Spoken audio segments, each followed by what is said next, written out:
समाजसुधारक अनेक झाले, पण अन्यायाच्या आणि अंधश्रद्धेच्या मांडवावर थेट निखारा ठेवणारा मर्दाचा बच्चा एकच झाला, तो म्हणजे केशव सीताराम ठाकरे.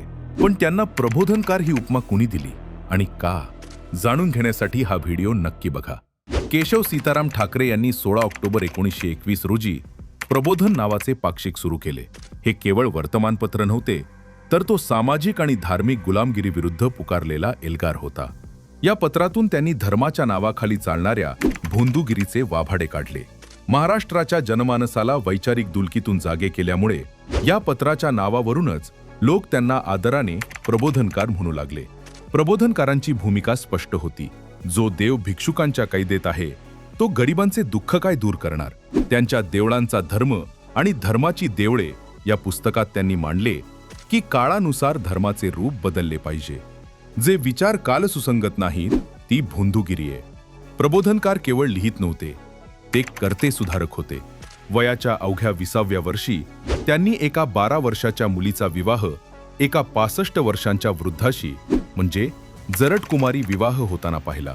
लोकांनी विरोध केला नाही, पण प्रबोधनकारांनी खिशातून काडेपेटी काढली आणि तो लग्नाचा मांडवच पेटवून दिला. ते लग्न त्यांनी लावून दिले नाही. 1926 मध्ये दादरच्या गणपती उत्सवात त्यांनी एका दलिताच्या हाताने पूजा करण्याचा आग्रह धरला. पुजाऱ्यांनी विरोध केल्यावर त्यांनी थेट मूर्ती विसर्जित करण्याची धमकी दिली. अखेर पुजाऱ्यांना नमावे लागले.